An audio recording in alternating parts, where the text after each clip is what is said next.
My heart is broken. I have just had enough of hearing the same story but with different characters, and no matter how many times it happens, I refuse to be desensitized to the killing of my fellow brothers and sisters out there.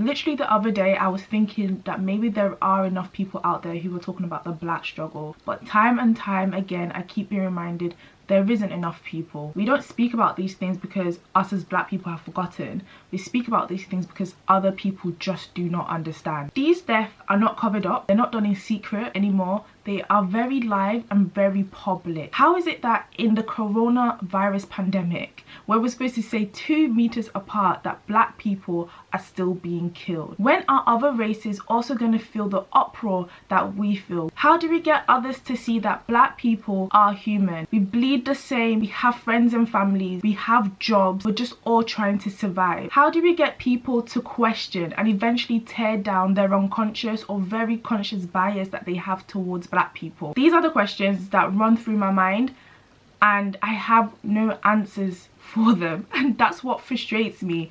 I have no answers. In the last 4 weeks alone, I have heard of the slaughter of at least 4 black people. We first hear about Amhaud Arbery, who was killed by 2 white men as he just went out for a jog. And then yesterday we hear about George Floyd, who was handcuffed laying on the floor, and we saw him plead for his life, saying that he can't breathe, as a police officer kneeled on his neck for 8 minutes straight. How is it that in this day and age, black people are treated in such an inhumane way and nothing is done about it? How is it that Amhaud's killers were not even in prison until social media knew about it? How is it possible for a police officer to kneel on a defenseless man's neck until he becomes motionless? How is that possible? I went to America early on this year, and I was so anxious of the possibility of being confronted by a police officer. I live in the UK and I've never felt that type of anxiety before towards an authoritative figure. The police is supposed to be there to serve and to protect, not to scare, not to kill. Now let's talk about Amy Cooper, a white lady who threatened to call the police on an African American man for doing nothing whatsoever. This man started recording her because in that specific park you're supposed to have your dog on a leash at all times. However, she wasn't doing that, so he simply asked her to put a leash on her dog,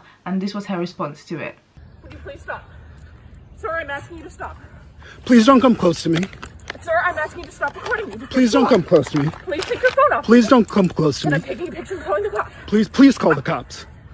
Please call the cops. I'm going to tell them there's an African American man threatening my life. Please tell them whatever you like. Excuse me?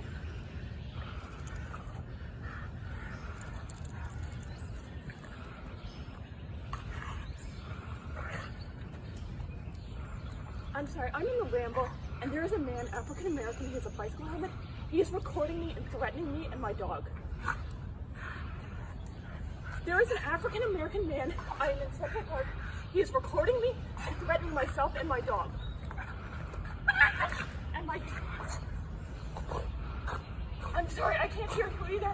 I'm being threatened by a man in the... Can you guys see how she purposely emphasized that he was African American to the police? Yes, we can say as a fact that he is African American, but it's not about the word that she used. It's about the weight that word carries. African American, especially from a white woman talking to the police. But what gave her the freedom to boldly lie like this? She understood the power in her color, the power in her skin tone, the power in her lack of melanin, and how dare she misuses it. And this is exactly what is wrong in society today. Do not be naive. If your race happens to make you favorable to society, to the government, to authoritative figures, do not abuse it and do not stand by and do nothing as well. The black race has been through slavery and segregation, and our forefathers have risen up and fought for it. Whilst learning about history and looking at pictures, I can see that we did it with God, we did it with each other, and we also did it with the help of people from other races. We have the likes of William Lloyd Garrison, who made a publication called Liberator to help free black women and men in slavery. Another person will be James Reeb, a white man who participated in the Civil Rights March. When I look at pictures, yes, I see the black women and men at the forefront, but I also see other races championing them forward. I understand that this must be scary, and in no way, shape or form am I asking you to save us. All I'm asking is for you to help us. Join us when we march and protest. Join us by signing that petition. Join us by sharing on social media. You don't have to be black to care, you just have to be human. And to my Christian brothers and sisters, to the church, I will read Matthew 25:42 to 45. It says, "For I was hungry and you gave me nothing to eat.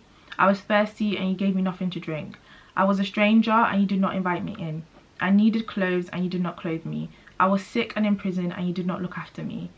They also will answer, "Lord, when did we see you hungry or thirsty, or a stranger, or needing clothes, or sick, or in prison, and did not help you?" He will reply, "Truly I tell you, whatever you did not do for one of the least of these, you did not do for me." And for my non-Christian brothers and sisters, I'll read a poem that you must have heard before. "First they came for the Jews, and I did not speak out because I was not a Jew. Then they came for the communist, and I did not speak out because I was not a communist. Then they came for the trade unionist, and I did not speak out because I was not a trade unionist. Then they came for me, and there was no one left to speak out for me." I don't have any of the answers, and that's what frustrates me. But history has shown time and time again that if we stand in unison, they will have no choice but to hear us, no choice but to listen to us. Let us stand as one. Black, white, Chinese, Asian, Mexican, human. Enough is enough. Stop killing us.